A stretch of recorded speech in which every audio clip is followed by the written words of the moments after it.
नमस्कार. गरुड पुराणानुसार अपत्यप्राप्ती का होत नाही हे कोणालाच माहीत नाही.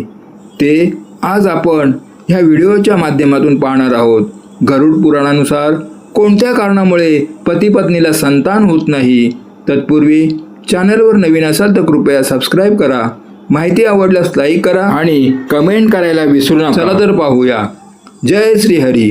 हरिओम मित्रांनो, मानवी जीवन हे कर्म, काळ आणि नियतीच्या चक्रावर आधारित आहे असे भारतीय धर्मशास्त्र सांगतात. हिंदू धर्मातील 18 पुराणांपैकी गरुड पुराण हे जीवनाचा अंत आणि त्यानंतरचा प्रवास याचे सविस्तर विवेचन करणारे शास्त्र मानले जाते. अनेकदा कठोर परिश्रम, वैद्यकीय उपचार आणि सर्व सुखसोयी असूनही काही दाम्पत्यांना संतान सुख मिळत नाही.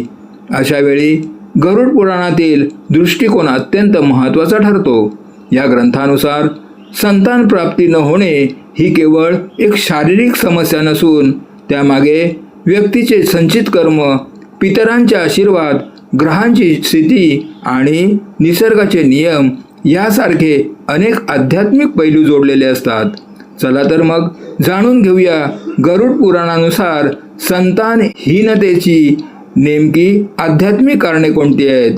गरुड पुराण हा वैष्णव संप्रदायातील एक महत्त्वाचा ग्रंथ आहे, ज्यामध्ये जन्म, मृत्यू, पुनर्जन्म आणि मानवी कर्माच्या फळांचे सविस्तर वर्णन दिले आहे. गरुड पुराणानुसार पती पत्नीला संतान न होण्यामागे काही धार्मिक, आध्यात्मिक आणि कर्मप्रधान कारणे सांगितली गेली आहेत. आपण त्या कारणांचा सविस्तर आढावा घेऊ. कारण नंबर 1, पूर्वजन्मातील कर्मे म्हणजे संचित कर्म. गरुड पुराण आणि हिंदू धर्मातील कर्म सिद्धांतानुसार संचित कर्म म्हणजे अशा कर्माचा साठा जो आपण अनेक जन्मापासून गोळा करत आलो आहोत. संतान प्राप्ती किंवा जीवनातील इतर सुखांच्या संदर्भात याचे विश्लेषण खालीलप्रमाणे करता येईल. 1. संचित कर्म म्हणजे काय? कर्माचे मुख्य 3 प्रकार मानले जातात.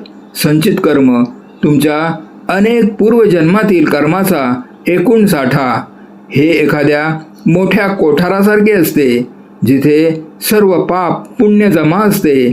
प्रारब्ध कर्म संचित कर्माचा तो भाग जो या जन्मात भोगण्यासाठी निवडला गेला आहे. यालाच आपण नशीब म्हणतो. क्रियमाण कर्म जे आपण सध्याच्या जन्मात करत आहोत. 2. पूर्वजन्मातील कोणती कर्मे संतान प्राप्तीत अडथळा ठरतात. गरुड पुराणानुसार जर एखाद्या व्यक्तीच्या संचित कर्मात खालील नकारात्मक कर्माची तीव्रता जास्त असेल तर या जन्मात वंध्यत्व किंवा संतान सुख न मिळण्याचे योग येतात. भ्रूणहत्या, पूर्वजन्मात स्वतः गर्भपात करणे किंवा दुसऱ्याला तसे करण्यास प्रवृत्त करणे हे सर्वात मोठे पाप मानले गेले आहे. यामुळे वंशवृद्धी खुंटते. दुसऱ्याचे घर किंवा वंश उद्ध्वस्त करणे, कोणाचे कुटुंब विखुरण्यास कारणीभूत ठरणे किंवा कोणाच्या मुलाला त्रास देणे यामुळे या जन्मात संतान प्राप्तीसाठी संघर्ष करावा लागतो. ब्रह्महत्येसारखे महापाप, एखादा विद्वान निष्पाप व्यक्तीला किंवा गुरुसमान व्यक्तीला त्रास देणे, प्राणीमात्रांना पीडा देणे, विशेषतः गाय आणि वासरू यांना एकमेकांपासून वेगळे करणे किंवा त्यांना मारहाण करणे. गरुड पुराणानुसार गायीमध्ये सर्व देवांचा वास असतो, त्यामुळे गायीला दिलेला त्रास संतान बाधक ठरतो. 3. ऋणानुबंध आणि संतान. हिंदू शास्त्रानुसार संतान हे केवळ रक्ताचे नाते नसून ते ऋण असते. पूर्वजन्मी ज्याच्याकडून आपण काही घेतले आहे किंवा ज्यांना आपण काही देणे लागतो तेच जीव आपल्या पोटी संतान म्हणून जन्माला येते. जर संचित कर्मात कोणाचेही देणे बाकी नसेल किंवा कोणाशीही तसा ऋणानुबंध नसेल तर संतान प्राप्ती होण्यास अडचण येते. 4. कर्माचे फळ आणि निवारण. गरुड पुराणात असे म्हटले आहे की कर्माचे फळ भोगल्याशिवाय सुटका नाही. ना भुक्त शियते कर्म. मात्र पश्चाताप आणि सत्कर्माद्वारे संचित कर्माची तीव्रता कमी करता येते. प्रायश्चित्त पूर्वजन्मी कळत नकळत झालेल्या चुकांसाठी या जन्मात क्षमा मागणे आणि ईश्वराची भक्ती करणे. सत्कर्म अनाथ मुलांना मदत करणे, गरिबांना अन्नदान करणे आणि मुक्या प्राण्यांची विशेषतः गायीची सेवा करणे यामुळे कर्मातील दोष कमी होतात. थोडक्यात सांगायचे तर संचित कर्म ही एक बँक शिल्लक आहे. जर मागील व्यवहारात आपण कोणाचे तरी नुकसान केले असेल तर त्याचा परिणाम या जन्मातील सुखशांतीवर आणि वंशवृद्धीवर होतो. कारण नंबर 2, पितृदोष. गरुड पुराणानुसार पितृदोष हे संतान प्राप्ती न होण्याचे एक अत्यंत प्रभावी आणि महत्त्वाचे कारण मानले जाते. जेव्हा आपल्या पूर्वजांचे म्हणजेच पितरांचे आत्मे अतृप्त असतात किंवा त्यांना पुढची गती मिळत नाही, तेव्हा कुटुंबावर जो नकारात्मक प्रभाव पडतो त्याला पितृदोष म्हणतात. याबाबत सविस्तर माहिती खालीलप्रमाणे आहे. 1. पितृदोष म्हणजे काय? हिंदू धर्मशास्त्रानुसार मृत्यूनंतर जीवाचा प्रवास पितृलोकात होतो. तिथे त्यांना त्यांच्या वंशजाकडून मिळणाऱ्या पिंडदान आणि तर्पण याची प्रतीक्षा असते. जर त्यांच्या मृत्यूच्या तिथीला किंवा पितृपक्षात त्यांना नैवेद्य मिळाला नाही तर ते उपाशी आणि अतृप्त राहतात. या अतृप्ततेमुळे कुटुंबाला जो त्रास होतो तोच पितृदोष होय. 2. पितृदोषाची मुख्य कारणे. गरुड पुराणात पितृदोष निर्माण होण्याची काही विशिष्ट कारणे सांगितलेली आहेत. श्राद्धविधी न करणे, पूर्वजांच्या निधनानंतर त्यांचे वार्षिक श्राद्ध किंवा अंत्यसंस्कार शास्त्रोक्त पद्धतीने न करणे, अतृप्त इच्छा, कुटुंबातील एखाद्या व्यक्तीचा अकाली मृत्यू, अपमृत्यू होणे आणि त्यांच्या इच्छा अपूर्ण राहणे, पितरांचा अपमान, जिवंतपणी आईवडिलांचा किंवा घरातील वृद्धांचा छळ करणे आणि त्यांच्या मृत्यूनंतर त्याच्या स्मृतीचा अनादर करणे, धर्मभ्रष्ट आचरण, कुळ परंपरा किंवा कुळाचाराचे पालन न करणे. 3. संतान प्राप्तीत अडथळा कसा येतो? पितृदोषाचा सर्वात मोठा फटका वंशवृद्धीवर होतो. गरुड पुराणानुसार पितर हे कुटुंबाचे संरक्षक मानले जातात. जर ते नाराज असतील तर घराची सुरक्षा कवच नष्ट होते. असे मानले जाते की जोपर्यंत पितरांचे आशीर्वाद मिळत नाही तोपर्यंत नवीन जीव त्या कुटुंबात जन्म घेऊ शकत नाही. काही वेळा गर्भधारणा होते परंतु ते टिकत नाही, म्हणजेच गर्भपात होणे किंवा मुले अल्पायुषी ठरतात. हे देखील तीव्र पितृदोषाचे लक्षण मानले जाते. 4. पितृदोषाचे इतर लक्षणे. संतान प्राप्तीत अडथळ्याव्यतिरिक्त पितृदोष असल्यास खालील गोष्टी जाणवतात. घरात सतत भांडणे होणे किंवा क्लेश असणे, विवाहामध्ये विलंब होणे किंवा ठरलेले विवाह मोडणे, स्वप्नात वारंवार पूर्वज दिसणे किंवा ते काहीतरी मागत असल्याचे जाणवणे, घरातील कमावत्या व्यक्तीला नोकरी किंवा व्यवसायात सतत अपयश येणे. 5. गरुड पुराणानुसार निवारणाचे उपाय. जर पितृदोषामुळे संतान सुख मिळत नसेल तर गरुड पुराणात खालील उपाय सुचवले आहेत. नारायण बली पूजन. हे विशेष पूजन अशा लोकांसाठी केले जाते ज्यांचा अकाली मृत्यू झाला आहे किंवा ज्यांच्यामुळे पितृदोष निर्माण झाला आहे. त्रिपिंडी श्राद्ध. पितृदोषाच्या निवारणासाठी हे अत्यंत प्रभावी श्राद्ध मानले जाते. विशेषतः त्र्यंबकेश्वर किंवा गया येथे श्रीमद भागवत कथा श्रवण, आपल्या पूर्वजांच्या मुक्तीसाठी भागवत सप्ताहाचे आयोजन करणे किंवा श्रवण करणे, पिंडदान आणि तर्पण, दरवर्षी पितृपक्षात आणि पूर्वजांच्या पुण्यतिथीला श्रद्धेने श्राद्ध करणे, अन्नदान आणि जलदान, पितरांच्या नावाने तहानलेल्यांना पाणी देणे म्हणजेच पाणपोई लावणे आणि भुकेल्यांना अन्न देणे हे सर्वोत्तम दान मानले जाते. थोडक्यात सांगायचे तर पितृदोष म्हणजे पूर्वजांचे आपल्याकडे असलेले भावनिक आणि आध्यात्मिक कर्ज आहे. हे कर्ज फेडल्याशिवाय कुटुंबात आनंदाचे आणि वंशाचे अंकुर फुटत नाहीत असे गरुड पुराण सांगते. कारण नंबर 3. नागदोष किंवा सर्पशाप. गरुड पुराण आणि ज्योतिषशास्त्रानुसार नागदोष किंवा सर्पशाप हा संतान प्राप्तीतील एक मुख्य आध्यात्मिक अडथळा मानला जातो. याची माहिती थोडक्यात खालीलप्रमाणे आहे. कारण पूर्वजन्मात किंवा या जन्मात कळत नकळत नागाची हत्या करणे, नागाचे वारूळ नष्ट करणे किंवा नाग नागिणीची जोडी विलग करणे या कर्मामुळे हा दोष लागतो. संतानावर परिणाम. नागदोषामुळे प्रामुख्याने वंशवृद्धी थांबते, गर्भधारणा न होणे, वारंवार गर्भपात होणे किंवा जन्माला आलेल्या संतानाला शारीरिक कष्ट होणे अशी लक्षणे दिसतात. धार्मिक संकेत. कुंडलीमध्ये राहू आणि केतूची स्थिती बिघडली असता किंवा कालसर्पदोष असल्यास नागदोषाची तीव्रता अधिक जाणवते. निवारण उपाय. नागबली पूजा. नागाच्या प्रतिकात्मक दहनाचा आणि मुक्तीचा विधी करणे. सर्पसंस्कार. शास्त्रोक्त पद्धतीने सर्प शांतीची पूजा करणे. विशेषतः त्र्यंबकेश्वर येथे नागपंचमी पूजन. श्रद्धेने नागाची पूजा करणे आणि चांदीच्या नागनागिनीची जोडी वाहत्या पाण्यात विसर्जित करणे. महामृत्युंजय मंत्र. या मंत्राचा जप केल्याने सर्पशापाची तीव्रता कमी होते असे मानले जाते. थोडक्यात निसर्गातील या पवित्र जीवाचा अनादर केल्याने लागलेला हा एक कर्मदोष आहे जो वंशवृद्धीमध्ये बाधक ठरतो. कारण नंबर 4. अधार्मिक आचरण आणि शाप. गरुड पुराणानुसार अधार्मिक आचरण आणि शाप हे व्यक्तीच्या वर्तमान जीवनातील सुख आणि संतान प्राप्तीवर थेट परिणाम करतात. याची थोडक्यात माहिती खालीलप्रमाणे आहे. अधार्मिक आचरण. धर्माच्या विरुद्ध वागणे, जसे की खोटे बोलणे, चोरी करणे, इतरांच्या संपत्तीचा अपहार करणे किंवा नास्तिक राहून देवधर्माचा अपमान करणे. अशा आचरणामुळे नकारात्मक ऊर्जा वाढते, जी कुटुंबाच्या समृद्धीत बाधा आणते. स्त्रीचा शाप.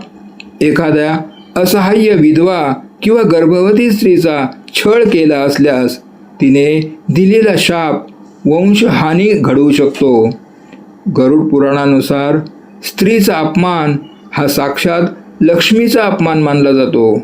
वडीलधाऱ्यांचा शाप. आई, वडील, गुरु किंवा घरातील ज्येष्ठांचा अपमान करून त्यांचे मन दुखावले असल्यास त्यांच्या अंतःकरणातून निघालेली आर्त हाक शापाचे रूप घेते, ज्यामुळे संतती सुखात अडचणी येतात. अन्न आणि दानाचा अभाव. आपल्याकडे क्षमता असूनही कधीही दानधर्म न करणे किंवा गरिबांना अन्नापासून वंचित ठेवणे हे अधार्मिक लक्षण मानले जाते. ज्या हाताने दान दिले जाते त्याच हातात ईश्वराचे आशीर्वाद येतात. या न्यायाने दानाशिवाय वंशवृद्धीचे सुख मिळणे कठीण होते. निवारण. केलेल्या चुकांचा पश्चाताप करणे, संबंधितांची क्षमा मागणे आणि हरिवंश पुराणाचे श्रवण करणे हे यावरील मुख्य उपाय सांगितले आहेत. थोडक्यात आपले आचरण नीतिमत्तेला धरून नसल्यास किंवा आपल्यामुळे कोणाचे तरी हृदय दुखावून शाप मिळाला असल्यास त्याचे फळ निपुत्रिकतेच्या रूपाने भोगावे लागते. कारण नंबर 5. विवाहातील दोष आणि वेळ. गरुड पुराण आणि त्यासंबंधित ज्योतिषीय शास्त्रांमध्ये संतान प्राप्तीसाठी केवळ शारीरिक सुदृढता पुरेशी मानली जात नाही, तर वेळ म्हणजेच काळ आणि संस्कार यांना अनन्यसाधारण महत्त्व दिले गेले आहे. विवाहातील दोष आणि गर्भधारणेची चुकीची वेळ कशी बाधक ठरते याची सविस्तर माहिती खालीलप्रमाणे आहे. 1. विवाहातील दोष. विवाह हा केवळ 2 व्यक्तींचा मिलाप नसून तो 2 कुळांचा आणि ग्रहांचा संयोग असतो. यात खालील दोष संतान प्राप्तीत अडथळा आणू शकतात. गुणमिलन आणि नाडी दोष. कुंडली जुळवताना नाडी दोष असल्यास तो संततीसाठी अत्यंत अशुभ मानला जातो. जर पती पत्नी दोघांची नाडी एकच असेल, उदाहरणार्थ दोन्ही आदी नाडी, तर शास्त्रानुसार त्याच्या संतानाला शारीरिक व्याधी जडू शकतात किंवा संतान प्राप्तीत खूप उशीर होतो. अशुभ काळानुसार विवाह. जर विवाह हौलाष्टक ग्रहण काळ किंवा अधिक मासात काही विशिष्ट परिस्थितीत झाला असेल तर त्याचा नकारात्मक प्रभाव वैवाहिक जीवनातील सुख आणि वंशावर पडतो. 2. गर्भधारणेसाठी निषिद्ध वेळ. गरुड पुराणात आणि धर्मसिंधू सारख्या ग्रंथात शरीर संबंध आणि गर्भधारणेसाठी काही वेळा वर्ज्य केल्या आहेत. या काळात गर्भधारणा झाल्यास ती टिकत नाही किंवा संतान होत नाही. पर्वकाळ, अमावस्या, पौर्णिमा, ग्रहणकाळ, संक्रांत आणि श्राद्ध पक्षाचे दिवस म्हणजेच पितृपक्ष या काळात शरीर संबंध ठेवणे निषिद्ध मानले आहे. या काळात गर्भधारणा झाल्यास ती दोषयुक्त मानली जाते. संध्याकाळचा काळ, सूर्यास्त आणि रात्रीची सुरुवात याच्या मधला वेळ म्हणजेच प्रदोष काळ हा केवळ भक्तीसाठी असतो. यावेळी ठेवलेले संबंध संतानाच्या आरोग्यास आणि भाग्यास हानिकारक ठरतात. दिवसाची वेळ. दिवसा शरीर संबंध ठेवणे हे शास्त्रात अधार्मिक मानले गेले आहे, ज्यामुळे शुक्र धातूचा क्षय होतो आणि संतान प्राप्तीत बाधा येते. 3. स्त्रियांचा विटाळ म्हणजेच रजस्वला काळ. गर्भधारणेसाठी ऋतुचक्राचा विचार अत्यंत महत्त्वाचा आहे. सुरुवातीचे दिवस. मासिक पाळीच्या सुरुवातीच्या 3 ते 4 दिवसात संबंध ठेवणे वर्ज्य आहे. गरुड पुराणानुसार या काळात गर्भधारण झाल्यास ती संतानाच्या दीर्घायुष्यासाठी चांगली नसते किंवा ती होतच नाही. सम आणि विषम रात्री. शास्त्रानुसार पाळीनंतरच्या समरात्री उदाहरणार्थ 6वी, 8वी, 10वी रात्र गर्भधारणेसाठी उत्तम मानल्या जातात. विषम रात्री उदाहरणार्थ 7वी, 9वी मुलगी होण्याचे संकेत देतात, परंतु सुरुवातीच्या काही रात्रीमध्ये गर्भधारणा न होण्याचे दोष संभवतात. 4. गर्भधान संस्काराचा अभाव. हिंदू धर्मातील 16 संस्कारापैकी पहिला संस्कार गर्भधान संस्कार आहे. आजच्या काळात हा विधी विसरला गेला आहे. गरुड पुराणानुसार उत्तम, सुदृढ आणि संस्कारक्षम संतती हवी असेल तर विशिष्ट मंत्रोच्चार आणि शुद्ध मानसिक अवस्थेत गर्भधारण होणे आवश्यक आहे. जर पती पत्नी केवळ कामवासनेपोटी किंवा नकारात्मक मानसिक स्थितीत म्हणजे भीती, राग, चिंता संबंध ठेवत असतील तर त्याला संस्कारित संतान मानले जात नाही, ज्यामुळे अनेकदा वैचारिक मतभेद किंवा संतती सुख मिळत नाही. 5. शारीरिक आणि मानसिक अशुद्धता. मानसिक अवस्था. संतानाचा जन्म हा मातापित्याच्या विचारावर अवलंबून असतो. जर पती पत्नीमध्ये प्रेम नसेल किंवा ते एकमेकावर नाराज असतील तर दैवी शक्ती म्हणजे जीव त्या कुळात जन्म घेण्यास उत्सुक नसते. व्यसन आणि आहार. अति तिखट तामसिक आहार किंवा व्यसनांमुळे बीज कमकुवत होते, ज्याला पुराणात कर्माचा आणि आचरणाचा दोष मानले गेले आहे. थोडक्यात सांगायचे तर योग्य तिथी, शुद्ध मन, ग्रहांची अनुकूलता आणि शास्त्राने सांगितलेल्या वेळेचे पालन न करणे हे संतान न होण्यामागील प्रमुख वेळ आणि दोष विषयक कारणे आहेत. उपाय म्हणून काय सांगितले आहे? गरुड पुराणात या दोषांच्या निवारणासाठी काही उपायही सुचवले आहेत. श्रीमद भागवत पुराण किंवा गरुड पुराणाचे वाचन, श्रद्धेने या ग्रंथाचे श्रवण करणे, गया श्राद्ध, पितरांच्या मुक्तीसाठी गया येथे जाऊन पिंडदान करणे, दानाचे महत्त्व, विशेषतः गूळ, तीळ, सुवर्ण आणि अन्नाचे दान करणे, हरिवंश पुराण, संतान प्राप्तीसाठी हरिवंश पुराणाचे पठण करणे अत्यंत फलदायी मानले जाते. टीप: ही माहिती धार्मिक श्रद्धा आणि ग्रंथांमधील उल्लेखावर आधारित आहे. कोणत्याही आरोग्यविषयक समस्येसाठी वैद्यकीय सल्ला घेणे देखील तितकाच आवश्यक आहे. थोडक्यात सांगायचे तर गरुड पुराण आपल्याला हे शिकवते की संतान प्राप्ती ही केवळ जैविक प्रक्रिया नसून ती एक दैवी देणगी आहे.